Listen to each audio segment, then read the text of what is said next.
यही नहीं, महाराष्ट्र में इस बार जिस तादाद में मुस्लिम उम्मीदवार निर्दलीय चुनाव में उतरे हैं वो भी चौंकाने वाला है।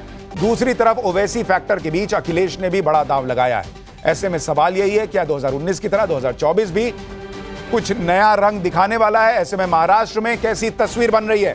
अब आपको महाराष्ट्र का एग्जिट पोल बताना शुरू करता हूं। यूपी में 6-3 का आंकड़ा रहा है उपचुनाव में। महाराष्ट्र की एक एक सीट का एग्जिट पोल क्या कह रहा है, अब आपको वो बताता हूं। सबसे पहले नवभारत पर कोपरी पचपखड़ी, ये एकनाथ शिंदे जहां से चुनाव लड़ रहे हैं, कोपरी की सीट, वहां पर एकनाथ शिंदे चुनाव जीत रहे हैं। ये एग्जिट पोल दावा कर रहा है, यानी एकनाथ शिंदे जो मौजूदा मुख्यमंत्री हैं महाराष्ट्र के, वो अपनी सीट जीत रहे हैं। ये एग्जिट पोल पर निकल कर आ रहा है। इसके अलावा नागपुर दक्षिण पश्चिम, यहां से देवेंद्र फडणवीस चुनाव जीत रहे हैं एग्जिट पोल के मुताबिक, यानी डिप्टी सीएम भी अपनी सीट बचा रहे हैं। बीजेपी को यहां पर जीत मिलती दिख रही है। प्रफुल्ल गुर्दे यहां पर कांग्रेस के चुनाव हार रहे हैं। बारामती की सीट, बड़ी खबर, बारामती से अजीत पवार चुनाव जीत सकते हैं, एग्जिट पोल यह दावा कर रहा है। तो अजीत पवार जो कि इस वक्त ये लड़ाई लड़ रहे हैं कि वही असली एनसीपी हैं, वो बारामती में अपनी सीट जो है वो जीत सकते हैं, युगेंद्र पवार शरद पवार की एनसीपी के कैंडिडेट को हराकर। वर्ली की सीट, आदित्य ठाकरे, उद्धव ठाकरे के बेटे आदित्य ठाकरे अपना चुनाव जीत रहे हैं वर्ली की सीट पर, यानी उन्हें भी यहां पर मिलिंद देवड़ा को हराने में कामयाबी मिल सकती है। माहिम की सीट, यहां पर एमएनएस के अमित ठाकरे वो चुनाव जीत सकते हैं, यह निकल कर आ रहा है। सदा सरवणकर शिवसेना के और महेश सावंत उद्धव ठाकरे वाली शिवसेना के वो चुनाव हार सकते हैं। येवला की सीट, छगन भुजबल एनसीपी के यहां पर चुनाव जीत सकते हैं येवला की सीट पर। इसके अलावा साकोली की सीट, नाना पटोले, कांग्रेस के नाना पटोले यहां पर अपना चुनाव जीत सकते हैं, यानी जो बड़े चेहरे हैं, बड़े नाम हैं, वो अपना चुनाव जीत सकते हैं। ये इस वक्त तस्वीर निकल कर आ रही है महाराष्ट्र में। इस्लामपुर, जयंत पाटिल एनसीपी शरद पवार गुट के, ये इस्लामपुर से चुनाव जीत सकते हैं। इसके अलावा कराड़ दक्षिण से पृथ्वीराज चव्हाण कांग्रेस के चुनाव जीत सकते हैं और बीजेपी के अतुल भोसले चुनाव हार सकते हैं। मानखुर्द शिवाजीनगर, अबू आजमी, समाजवादी पार्टी के अबू आजमी यहां से चुनाव जीत सकते हैं, यह एग्जिट पोल दावा कर रहा है। यह बड़ी बात निकल कर आ रही है। अबू आजमी ने कहा था कि भाई समाजवादी पार्टी महाराष्ट्र में अच्छा प्रदर्शन कर सकती है और कम से कम वो अपनी सीट पर अच्छा प्रदर्शन कर रहे हैं, यह एग्जिट पोल दावा कर रहा है। डिंडोशी की सीट, सुनील प्रभु, ये शिवसेना उद्धव गुट के हैं, वो चुनाव जीत रहे हैं। संजय निरुपम जो है वो माफ कीजिएगा, संजय निरुपम चुनाव जीत सकते हैं और सुनील प्रभु चुनाव हार सकते हैं, जो कि संजय निरुपम कांग्रेस छोड़कर शिंदे गुट वाली शिवसेना में गए थे, वो चुनाव डिंडोशी से जीत सकते हैं। कणकवली की सीट, नितेश राणे, नारायण राणे के बेटे हैं नितेश राणे, वो बीजेपी के कैंडिडेट वहां पर अपना चुनाव जीत सकते हैं कणकवली पर। मुंबा देवी, शाइना एनसी शिवसेना की अमीन पटेल से उनका मुकाबला, लेकिन शाइना एनसी चुनाव हार सकती हैं और अमीन पटेल कांग्रेस के चुनाव जीत सकते हैं मुंबा देवी से। करजत जामखेड़, रोहित पवार जो कि शरद पवार के पोते हैं, वो चुनाव जीत सकते हैं और राम शिंदे बीजेपी के हार सकते हैं। अणुशक्ति, फहद अहमद यहां पर एनसीपी शरद पवार गुट के, अणुशक्ति नगर, ये यहां पर शरद पवार गुट जो है वो चुनाव जीत सकता है। राकेश त्रिवेदी, अतुल सिंह और शिवानी मिश्रा हमारे साथ तीनों रिपोर्टर जुड़ रहे हैं और महाराष्ट्र के नतीजे बताना शुरू करूं एग्जिट पोल के, उससे पहले जल्दी से एक एक राय आप लोगों से ले लेता हूं। अतुल, ये बताइए, ये जो एक पैटर्न दिख रहा है एग्जिट पोल में कि जितने बड़े चेहरे हैं कम से कम वो अपनी सीट रिटेन कर रहे हैं।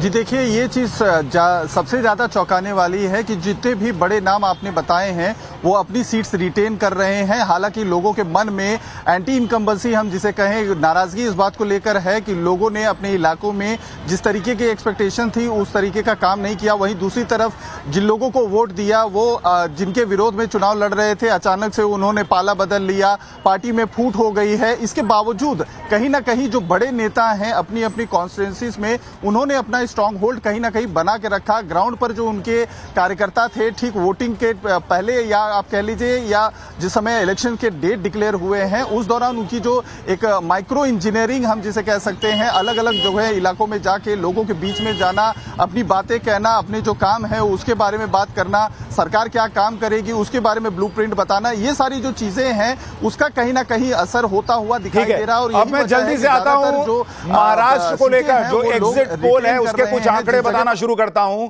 और रीजन वाइज हम जरा आंकड़े रखना शुरू करते हैं ताकि दर्शकों को पता चले कि महाराष्ट्र में क्या तस्वीर निकल कर आ रही है एग्जिट पोल के मुताबिक। और महाराष्ट्र में इस बार बहुत कुछ दांव पर है, इसलिए ये एग्जिट पोल के नतीजे बहुत कुछ बताएंगे, बहुत दिलों की धड़कनें बढ़ाएंगे। महाराष्ट्र में बड़े बड़े चेहरे अपना चुनाव जीत रहे हैं, ये तो दिख रहा है, लेकिन क्या बीजेपी गठबंधन महायुति सरकार बना पाएगी या महाविकास आघाड़ी की वापसी होगी? अब जरा ये बताना शुरू कीजिए और एग्जिट पोल के नतीजे रखना शुरू किए। करते हैं रीजन वाइज। सबसे पहला आंकड़ा जो हम आपके सामने रखना चाहते हैं, भाई बड़े चेहरे तो देख लिए लोगों ने, लेकिन जरा आप दिखाइए कि रीजन वाइज महाराष्ट्र में क्या तस्वीर निकल कर आ रही है। और वो पहला आंकड़ा आपके सामने रखूं उससे पहले ये देखिए, महाराष्ट्र में, उत्तर महाराष्ट्र में 35 विधानसभा सीटें उत्तर महाराष्ट्र में आती हैं। बीजेपी गठबंधन उत्तर महाराष्ट्र में लीड कर रही है। बीजेपी गठबंधन को 22 सीटें उत्तर महाराष्ट्र में, कांग्रेस गठबंधन को 12 और अन्य को 1 सीट, यानी उत्तर महाराष्ट्र में बीजेपी गठबंधन को बड़ी बढ़त मिलती दिख रही है। 35 में से 22 सीटें बीजेपी गठबंधन के पास जा सकती हैं, कांग्रेस गठबंधन के पास 12 और अन्य के पास 1 सीट जा सकती है उत्तर महाराष्ट्र में। अब जरा एक और दूसरा रीजन बताइए जहां पर महाराष्ट्र में क्या तस्वीर है, जरा दर्शकों के सामने वो भी रखिए। महाराष्ट्र में ये अगला रीजन, ये है विदर्भ का रीजन।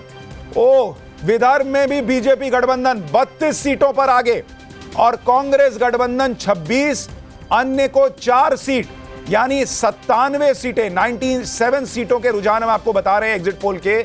और उसमें बीजेपी गठबंधन 54 पर आगे, कांग्रेस गठबंधन 38 पर आगे।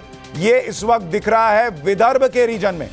एक और रीजन बताइए, एक और रीजन सामने रखिए, यह है मराठवाड़ा और यहां पर कांग्रेस गठबंधन 25 पर, बीजेपी गठबंधन 19 पर रह सकता है और अन्य को 2 सीटें जा सकती हैं। यहां पर मराठवाड़ा में 46 सीटें जो हैं वो मौजूद हैं। और मराठवाड़ा में अगर आप देखेंगे किसानों का इलाका है, शरद पवार का इलाका है, वहां पर माफ कीजिएगा मराठा वोटर जो है वो बड़ी संख्या में है। तो यहां पर उद्धव वाली शिवसेना कैसा परफॉर्म कर रही है ये भी देखना होगा, लेकिन कांग्रेस गठबंधन जो है उसको बड़ा फायदा यहां पर होता दिख रहा है। अब पश्चिम महाराष्ट्र जो कि शरद पवार का इलाका माना जाता है, पश्चिम महाराष्ट्र में बीजेपी गठबंधन 37, 70 में से 37 और कांग्रेस गठबंधन 31 सीट पर वहां पर बढ़त बनाए दिख रहा है और 2 अन्य के खाते में जा सकता है। यानी अगर आप देखेंगे 4 रीजन, हमने 213 सीटों के आंकड़े आपको बताए हैं, बीजेपी गठबंधन 110 और कांग्रेस गठबंधन 94। अब जरा थोड़ा सा यहीं थम जाइए, फाइनल नतीजा किधर जाएगा ये बताने से पहले जरा इन 4 रीजन के जो आंकड़े हैं वो आपको हम बता रहे हैं। 213 में बीजेपी 110 और कांग्रेस 94। जरा हमारे कुछ मेहमान और जुड़ गए हैं हमारे साथ, तहसीन पूनावाला जुड़ गए हैं, हर्षवर्धन त्रिपाठी, सिद्धार्थ यादव बीजेपी से और अजीज खान समाजवादी पार्टी से जुड़ गए हैं। तहसीन भाई जी, शेषांत भाई, अभी 213 का आंकड़ा बताया है और अभी मामला किधर भी जा सकता है, लेकिन आपको लग रहा है कि पश्चिम महाराष्ट्र में भी बीजेपी इतना बेहतर परफॉर्म कर रही है तो वो रोक पाएगी महाविकास आघाड़ी को? सुशांत भाई, मैं अधिकतर आपके एग्जिट पोल से अब तक के जो रुझान है और जो ओवरऑल एग्जिट पोल के नंबर से उससे इत्तेफाक रखता हूँ। मुझे लगता है महाराष्ट्र का जो चुनाव है बहुत क्लोज चुनाव है और मैं मानता हूँ कि इसमें 2 डिसाइडिंग फैक्टर्स हो गए। एक होगा तमिलनाडु का फैक्टर जो वहाँ के गवर्नर है, अगर बहुत क्लोज हो गया तो गवर्नर साहब 2-3 दिन गुजरात चले जाएंगे। और दूसरा डिसाइडिंग फैक्टर होगा अजीत पवार जी। देखिए अजीत पवार जी कहाँ जाएंगे किसी को नहीं पता, बट ओवरऑल मुझे लगता है क्लोज मुकाबला है एंड मुझे लगता है कि कांग्रेस बहुत अच्छा करेगी। मुझे लगता है अब भी तो मतलब आप क्या हंग असेंबली की उम्मीद कर रहे हैं? नहीं, क्योंकि हंग असेंबली होगा तो बीजेपी सरकार बनाएगी। क्योंकि या तो नहीं, बीजेपी क्योंकि अभी देखिए 213 का हमने आंकड़ा बताया जी, है, जी, अभी जी। 75 सीट के और आंकड़े आने हैं जी। 75 अगर कांग्रेस गठबंधन में जोड़े तो उनकी भी सरकार बन जाती है, और 100 बीजेपी में जोड़े तो उनकी तो बन ही जाती है। तो आप वो किधर जाता देख रहे हैं अगर मामला? क्लियर कट मेजोरिटी नहीं हुआ तो फिर बीजेपी सरकार बनाएगी, गवर्नर साहब का खेल हो हर्षवर्धन जाएगा। जी, आपके लेकिन हिसाब से एक लाइन अगर मैं बता दूं, सॉरी एक ही लाइन अगर बता दूं, मुझे लगता है कांग्रेस ने अब जो महाराष्ट्र के नतीजे आ रहे हैं, एक मिस्टेक किया है। कांग्रेस को ज्यादा सीटें लड़नी चाहिए थी और शिवसेना उद्धव ठाकरे ग्रुप को कम सीटें देनी चाहिए थी। मैं बहुत इसमें क्लियर हूं। ठीक है, हर्षवर्धन भाई। देखिए, मुझे लगता है कि सिर्फ अभी तक का अगर जो एग्जिट पोल है उसको देखें, मेरा अपना तो ये मानना है कि दोनों ही राज्यों में भाजपा सरकार बनाने जा रही है। लेकिन जो ये एग्जिट पोल है जो टाइम्स नाउ नवभारत पर अभी आप देख रहे हैं, विदर्भ मेरे लिए कंसर्न था भारतीय जनता पार्टी के लिहाज से। अगर विदर्भ में बीजेपी अच्छा कर रही है तो आप यकीन मानिए पूर्ण बहुमत की सरकार 145 प्लस का आंकड़ा बहुत आसानी से जो ये महायुति है उसको हासिल होने जा रहा है। मुझे इसमें कोई संदेह नहीं दिखता। राज्यपाल की जरूरत पड़ेगी सिर्फ शपथ दिलाने के लिए मुख्यमंत्री। हाँ, वो सुबह सुबह न दिलाने की जरूरत नहीं, सुबह नहीं जरूरत पड़ेगी, आराम से होगा, बढ़िया भव्य होगा, मोदी जी भी जाएंगे। लेकिन जल्दी से, चूंकि आप उत्तर प्रदेश से आते हैं हर्षवर्धन भाई, आप सहमत हैं उत्तर प्रदेश में हमारा एग्जिट पोल 6-3 कह रहा है, बीजेपी 6, बीजेपी गठबंधन 6 और सपा 3। मुझे थोड़ा सा इसमें मेरा आंकड़ा 5-4 का है और 5 बीजेपी गठबंधन, 5 बीजेपी, 4 यानी 4 बीजेपी, 1 राष्ट्रीय लोकदल और 4 समाजवादी पार्टी जिसमें कांग्रेस के। क्योंकि मेरा ये मानना है ना, ये जो 9 क्या अगर मिल्कीपुर मिला लें तो ये जो 10 सीटें हैं, भले पुराना वाला स्टेटस को है, लेकिन ये सारी सीटें समाजवादी पार्टी का मजबूत गढ़ हैं। और अगर भारतीय जनता पार्टी 5 या 5 प्लस सीटें जीतती है तो आप यकीन मानिए जो योगी आदित्यनाथ ने मेहनत की, जो नए सिरे से भारतीय जनता पार्टी 240 के बाद फिर से नए सिरे से छलांग लगा रही, उसका एक बड़ा संकेत उत्तर प्रदेश के परिणाम होंगे। ठीक है, अजीज खान साहब भी हमारे साथ जुड़ रहे हैं। अजीज भाई, आप तो गाड़ी में लग रहे हैं, वोट देके तो नहीं आ रहे, आपको तो किसी ने नहीं रोका। देखिए सुशांत भाई, रोकने की स्थिति तो वो रही आज पूरे दिन, जिस वहां वो की स्थिति रही, जिस तरह पुलिस वालों ने वोटर्स को रोका, वाकई में बहुत लोकतंत्र की बहुत बड़ी हत्या हुई। और मैं सच बताना चाह रहा हूं कि एक तरफ इलेक्शन कमीशन प्रचार करता है कि लोग वोट ज्यादा से ज्यादा डालने जाएं, दूसरी तरफ इन्हीं का प्रशासन रोकता है कि वोट मत डालो। बाहर आईडी चेक करता है, बाहर आईडी देख के रोकता है। तो ये काम अंदर है, पोलिंग बूथ के लोग देखते हैं, इन्हें बाहरी लोग देखते रहे। तो कहीं ना कहीं ये हताशा, निराशा कि क्योंकि 9 की 9 सीटें बीजेपी के हाथ से जा रही थी, और आज उसी हताशा और निराशा की वजह से शासन सत्ता का जिस तरह दुरुपयोग किया गया अच्छा है। अजीज भाई, अगर थोड़ा सा ये मान लें कि थोड़ा अगर मान लें कि आपके आरोप सही हैं, तब आपके हिसाब से यूपी में क्या आंकड़ा रहने वाला है इन 9 सीटों पर? सर बहुत ही विचित्र स्थिति आएगी, क्योंकि आप कुछ कहा नहीं जा सकता, क्योंकि शासन सत्ता का चुनाव रहा। और तो जब रोक दिया तब विचित्र क्यों आएगी? तब तो आप लोग हारेंगे फिर। सर मैं ये क्या कहना चाह रहा हूं, सर आज तो अधिकारी बीजेपी के कार्यकर्ता की हैसियत से काम कर रहा था, और किस तरह हमारे वोटर्स को रोका गया, किस तरह पोलिंग बूथ तक जाने नहीं दिया गया। आपके चैनलों ने भी दिखाया, आपके चैनल ने भी दिखाया, तमाम चैनल ने दिखाया। अच्छा अजीज भाई, हर्षवर्धन जी आपसे एक सवाल पूछना चाह रहे हैं। आ रहा हूं सिद्धार्थ आपके पास। हर्षवर्धन जी, सिर्फ एक सवाल, जो दिखा कि एक दरोगा को पिस्तौल निकालनी पड़ी, बड़ा दुखद है, पथराव उसके ऊपर होता है। और मेरा तो सवाल यह है, आप लोग सुबह से कह रहे हैं, कल से कह रहे हैं बुरके वाले को चेक नहीं करना है, आप कह रहे हैं कि हमारे वोटर, क्या सिर्फ मुसलमान ही आपका वोटर है क्या? आप बार बार कह रहे हैं कि मुस्लिम बस्ती में रोक दिया गया। मतलब कैसे आप लोग लोकतंत्र को इतना कम्युनलाइज कर देंगे? नहीं। इतना सांप्रदायिक कर देंगे? सिर्फ मुसलमान आपका मतदाता। हिंदू बस्ती में तो आपने नहीं कहा, हिंदू इलाके में तो नहीं कहा, हिंदी मोहल्ले में तो नहीं कहा कि वहां पुलिस ने रोक दिया है। कैसी डिबेट आप लोग कर रहे हैं? कम्युनल डिबेट है ये। सुशांत जी मुझे मौका दें। अच्छा बोलिए अजीज भाई। मौका दें मुझे प्लीज, मौका दें। देखिए मैं हिंदू और मुसलमान का नाम नहीं लिया, ये इनके जहन में है, जो जहन में लगातार आज जुबान पे आ रहा है। हमने हिंदू मुसलमान नहीं कहा, हमने वोटर्स को कहा कि वोटर्स को किस तरह रोका गया, पोलिंग बूथ तक जाने नहीं दिया गया, गांव में पुलिस लग गई, निकलने नहीं दिया तमाम। कहिए तो अगर आप कहें तो मैं आपको वीडियो दिखाऊं, मेरे पास दर्जनों वीडियो हैं, दर्जनों जगहों के। अजीज भाई, हमारा रिपोर्टर घूम रहा था, अरे सर आप लोगों के पास तो ईवीएम के भी दर्जनों वीडियो रहते हैं। कैमरे पे, माइक पे लोग कह रहे हैं कि किसी को नहीं रोका, मुसलमान कह रहे थे। अरे सर सारा कैमरे पे हम भी आपको दिखाना चाहते हैं ना। हाँ दिखाइए। आप कैमरे पे देखना चाहे तो कैमरे पे देख लीजिए सर, मैं भी आपको दिखाना चाह रहा हूं, देखिए सर। अच्छा ठीक है, इनको रोका गया है। अब वो वीडियो भेजिए, ऐसे नहीं दिख रहा, आप वैसे ही चल रहे हैं तो आपका थोड़ा नेटवर्क ठीक नहीं है।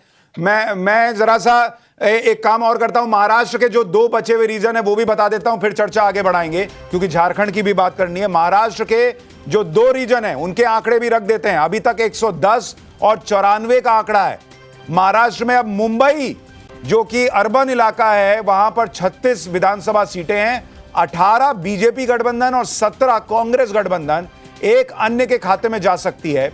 और जो आखिरी आंकड़ा खुलने जा रहा है वो ठाणे और कोंकण का है। और ठाणे और कोंकण में क्या तस्वीर है जरा देखिए। ठाणे और कोंकण में 39 सीटें, इन 39 में बीजेपी गठबंधन 25 और कांग्रेस गठबंधन को 11 सीट मिल सकती है, यह एग्जिट पोल दावा कर रहा है, और अन्य के खाते में 3। और इसलिए महाराष्ट्र में हमारा एग्जिट पोल दावा कर रहा है कि बीजेपी की सरकार बनने जा रही है। बीजेपी गठबंधन 159, कांग्रेस गठबंधन 116 और अन्य के खाते में 13 सीटें आ सकती हैं। यानी वहां पर 288 सीटों वाली विधानसभा सरकार बनाने के लिए 145 का आंकड़ा एग्जिट पोल दावा कर रहा है कि उस 145 से 14 सीट ज्यादा बीजेपी गठबंधन को आ सकती है और महाराष्ट्र में बीजेपी गठबंधन सरकार बना सकती है, महायुति सरकार बना सकती है। और यह अपने आप में बहुत बड़ी खबर होगी अगर नतीजे बिल्कुल ऐसे ही आते हैं, क्योंकि महाराष्ट्र में यह पूरा चुनाव असली एनसीपी कौन इसका है, असली शिवसेना कौन इसका है, देवेंद्र फडणवीस क्या उनकी सीएम पद पर वापसी होगी इसका है, और क्या महाराष्ट्र में जो लोकसभा में एक तरीके से उलटफेर हुआ था वो उलटफेर फिर से पलटेगा और बीजेपी सरकार बनाएगी। एग्जिट पोल कम से कम यही दावा कर रहा है। सिद्धार्थ यादव बीजेपी के हमारे साथ हैं। सिद्धार्थ, एग्जिट पोल तो कह रहा है आपने महाराष्ट्र में चुनाव सिर के बल पलट दिया है लोकसभा के मुकाबले। अगर यह हुआ है तो क्यों हुआ है, कैसे हुआ है, और आप लोग क्या 159 देख रहे हैं, इससे आगे देख रहे हैं?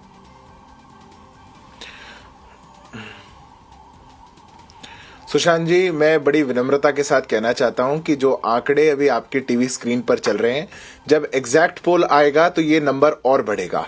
महाराष्ट्र के अंदर भी, झारखंड का तो अभी पोल आपको दिखाना है, और उत्तर प्रदेश के अंदर भी, क्योंकि जिस प्रकार से भारतीय जनता पार्टी और हमारे गठबंधन को तीनों ही जगह पर जनता का अपार समर्थन मिला है, महिलाओं का, युवाओं का, किसानों का, हर वर्ग का, जिन्होंने बढ़ चढ़ के भारतीय जनता पार्टी और हमारे गठबंधन को साथ दिया है, वो परिणाम बहुत अच्छे, बहुत सुखद और हमारे बहुत प्रॉमिसिंग आने वाले हैं। क्योंकि ये वोट डेवलपमेंट के ऊपर हुआ है, ये वोट विकास के ऊपर हुआ है, ये वोट प्रोग्रेसिव सोच के ऊपर हुआ है। क्योंकि बहुत लोगों ने लोकतंत्र को, अभी मैं अजीज खान साहब को सुन रहा था, सुबह और शाम लोकतंत्र को मारने की आदत हो चुकी है।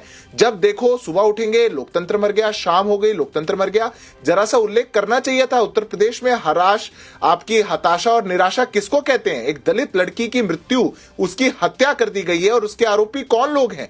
समाजवादी पार्टी की हताशा और निराशा कितनी है वो उत्तर प्रदेश के अंदर देखी जा सकती है। कैसे महाराष्ट्र के अंदर हताशा और निराशा चरम सीमा पर पहुंची, किस प्रकार से किन लोगों का समर्थन लेकर के महाविकास अघाड़ी को लगा था कि हम अपनी नैया को पार करवा देंगे, पर जो स्ट्रेटेजी के साथ वो उतरे थे, महाराष्ट्र की जनता ने उस स्ट्रेटेजी को बिल्कुल ठीक है। मैं 2 और आंकड़े दिखाना चाहता हूं। एक तो ये 159 में बीजेपी की खुद की सीटें कितनी हैं, जरा ये देखना भी बड़ा इंटरेस्टिंग है।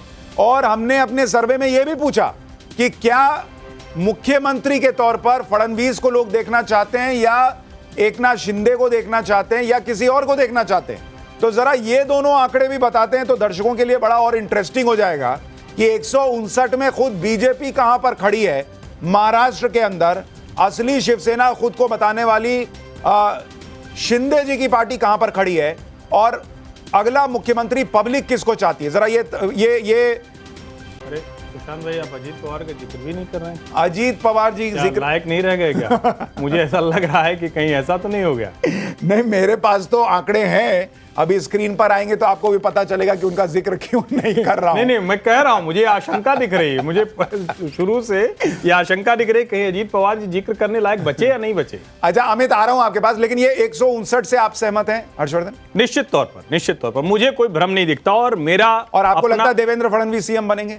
नहीं, देखिए ये थोड़ा रणनीतिक मसला है। देवेंद्र फडणवीस भारतीय जनता पार्टी में नेता के तौर पर बहुत महत्वपूर्ण भूमिका में हैं। नरेंद्र मोदी, अमित शाह, राष्ट्रीय स्वयंसेवक संघ, और इस बार का चुनाव जिस तरह से संघ एक तरह से कहें कि पूरी रणनीति में साथ रहा, देवेंद्र फडणवीस ने कई बार जिक्र किया, तो उनकी भूमिका महत्वपूर्ण। लेकिन मुख्यमंत्री पद का चयन रणनीतिक होता है, ये मैं लेकिन देखिए हमारे सर्वे में ये बड़ा चौंकाने वाला है। तहसीन देखिए, मोबाइल देख रहे हैं, जहां कांग्रेस 116 पे अटकी अपना मोबाइल में बिजी हो गई। ये कोई बात है? ये बात बाकी एग्जिट पोल्स देख रहा था, मैं बाकी एग्जिट पोल्स देख रहा था। अच्छा देखिए, हमारे सर्वे में एकनाथ शिंदे मुख्यमंत्री बने, ये 32.5% लोगों ने कहा है। उद्धव ठाकरे 22.1%, देवेंद्र फडणवीस उसके नीचे हैं 18.7%, और नाना पटोले 7.2%। यानी अगर इन आंकड़ों के हिसाब से चले तो एकनाथ शिंदे फिर से सीएम पद पर वापसी कर सकते हैं। लेकिन खुद अमित शाह तक कह चुके हैं कि भाई वहां पर सीएम बाद में डिसाइड होगा, और अगर बीजेपी सिंगल लार्जेस्ट पार्टी है तो फिर बीजेपी का सीएम बनना चाहिए। अब आपको दिखाते हैं कि किस पार्टी को कितनी सीट है महाराष्ट्र में, जरा वो तस्वीर देखिए। 159 जो बीजेपी गठबंधन का आंकड़ा है, इसमें खुद अकेले बीजेपी को 95 से 105 सीटें आ सकती हैं। शिवसेना शिंदे गुट को 33 से 37 सीट आ सकती है, और अजीत पवार की जो पार्टी है वो कहां फिर जा रही है आप समझ ही सकते हैं। उनका भी बता ही दीजिए, 95 से 105, 33 से 37, यानी मात्र 18 से 21 सीट पर अजीत गुट जो है वो सिमट सकता है। ये तस्वीर दिख रही है। सिद्धार्थ भाई, अगर आप सिंगल लार्जेस्ट पार्टी हैं जो एग्जिट पोल कह रहा है, तब भी एकनाथ शिंदे सीएम होंगे क्या?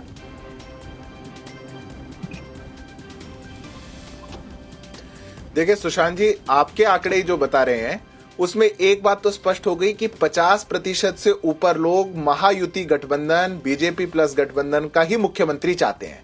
अगर 50% से ऊपर लोग ऐसा चाहते हैं तो कहीं ना कहीं जो आंकड़े आप सीटों के लिए कह रहे हैं वो भी बहुत अच्छे और उससे बेहतर ही होगा, क्योंकि 50% से ऊपर का ओपिनियन एक बहुत बड़ा होता है। पर मुख्यमंत्री को लेकर के हम लोग पहले ही अपनी स्थिति को बिल्कुल स्पष्ट कर चुके। हमारे तीनों गठबंधन के साथियों के शीर्ष नेता, भारतीय जनता पार्टी का पार्लियामेंट्री बोर्ड, ये बैठ करके तय करेगा कि हमारा मुख्यमंत्री कौन होगा। हम वैसे भी सुशांत जी, आप इतने लंबे समय से भाजपा को और राजनीति को कवर कर रहे हैं। भाजपा मुख्यमंत्री बनाने के लिए किसी नेता को किसी पद पर बैठाने के लिए चुनाव नहीं लड़ती, हम विकास के लिए चुनाव लड़ते हैं। महायुति का मुख्यमंत्री होगा। अमित हमारे सहयोगी बताएंगे, वो भी बीजेपी में कवर करते हैं। अमित, अगर 159 बीजेपी गठबंधन और बीजेपी सिंगल लार्जेस्ट पार्टी है 100 सीटों के साथ, तो क्या एकनाथ शिंदे सीएम होंगे या बीजेपी का सीएम होगा?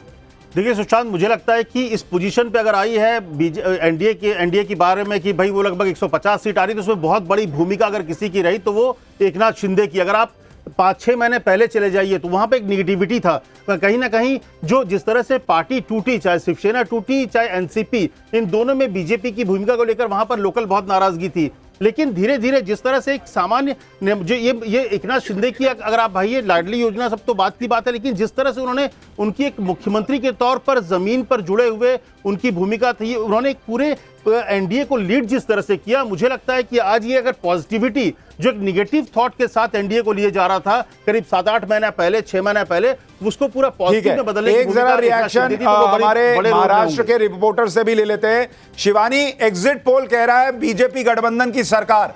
आप जब जमीन पर रिपोर्ट कर रही थी, कवर कर रही थी इस चुनाव को, आपको लग रहा है ये आंकड़ा 159 तक ही जाएगा या उसके ऊपर भी जा सकता है, उसके नीचे रह सकता है? सुशांत, बात करें अगर आंकड़ों की तो ये साफ तौर पर जो आंकड़ा हम 159 का दे रहे हैं वहां तक एनडीए अलायंस जो है वो पहुंच सकती है बीजेपी को लेकर। लेकिन 2 महीने पहले महाविकास अघाड़ी यानी कि विपक्ष के लिए एक बहुत बड़ा खेमा बचा था कि विपक्ष की सरकार आने के बेहद बड़े बड़े चांसेस थे। लेकिन जिस तरीके से एनडीए की पॉलिसीज लॉन्च हुई हैं, स्कीम लोगों तक पहुंची हैं, ये बिल्कुल साल 2019 के चुनाव वाला एनडीए का दाव था कि उस समय भी आप देखिए कि 8 महीने पहले स्कीम्स को लॉन्च किया गया, है। 2 महीने पहले लोगों को मुनाफा मिला और रिजल्ट के तौर पर एनडीए की सरकार बनी। देवेंद्र फडणवीस को एक बड़ा फायदा उस समय भी भाजपा को मिला था और कुछ उसी तरीके की जिस तरीके से अमित भी जिक्र कर रहे थे कि एकनाथ शिंदे ने पॉजिटिवली एनडीए को यहां तक लाया है और उनकी भूमिका अहम है और जिसका बहुत बड़ा मुनाफा हम देखेंगे इस चुनाव में। लोकसभा चुनाव जो अब से 6 महीने पहले हुए थे उसमें भाजपा से अजित पवार को अपने साथ सम्मिलित करने को जो नाराजगी थी वो लोगों ने खुले तौर पर दिखाई और अब इन स्कीम के जरिए, ग्राउंड वर्क के जरिए, सभाओं के जरिए एकनाथ शिंदे ने इसे काफी ज्यादा पॉजिटिवली टर्न किया है। वोटिंग आपको मैं बता दूं महाराष्ट्र के अगर आंकड़ों की पुराने ठीक है, मैं उस पर आऊंगा। एक मिनट राकेश इस आंकड़े से आपको जमीन पर जो आपने देखा उससे कंपैरिजन कीजिए और एक बात ये भी बताइए कि अगर 159 है बीजेपी गठबंधन और बीजेपी 95 से 105 है तो क्या अजीत पवार जो है वो थोड़ा ब्लैकमेलिंग वाली भूमिका में रह सकते हैं कि हमको ये दो वो दो, नहीं तो हम निकले हम चले, तुम देखो अपना?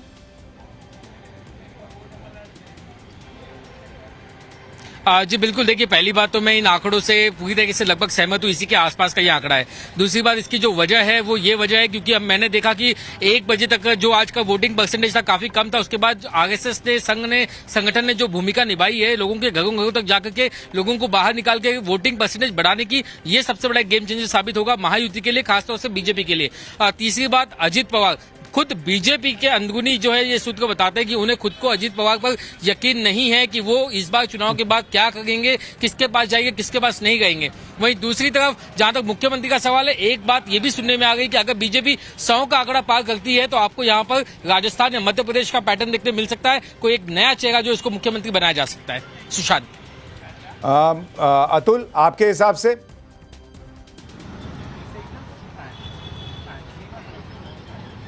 जी देखिए, जो आंकड़े हमारे यहाँ चल रहे हैं 159 वो बहुत ज़्यादा मुझे लगता है कि सही है ऑब्जर्वेशन के हिसाब से। लेकिन जैसा कि आपने चर्चा किया, मुख्यमंत्री का एक जो चेहरा है जिसमें आपने दिखाया कि सबसे ज़्यादा जो पोल है फेवरेट वो मुख्यमंत्री एकनाथ शिंदे के तौर पे देखे जा रहे हैं। उनका जो एक सिंपल सा चेहरा है, हम कहें एक कॉमन मैन मुख्यमंत्री जो अपने आप को हमेशा से वो कहते रहे हैं, पोर्ट्रे करते रहे हैं, वो लोगों के बीच में जिस तरीके से जाके अपनी बातों को रख रहे थे, वो लगातार अगर आप देखें जिस तरीके से अग्रेसिव चुनाव प्रचार एक साइड में बीजेपी की तरफ से की जा रही थी, उस तरीके का एक एग्रेशन जो है मुख्यमंत्री एकनाथ शिंदे ने अपने चुनाव प्रचार सभाओं में उस तरीके का नहीं दिखाया, जिसका एक बहुत बड़ा फायदा हुआ। दूसरी बात है जो हमने एक छोटा रिएक्शन हर्षवर्धन भाई आपसे भी लेना है।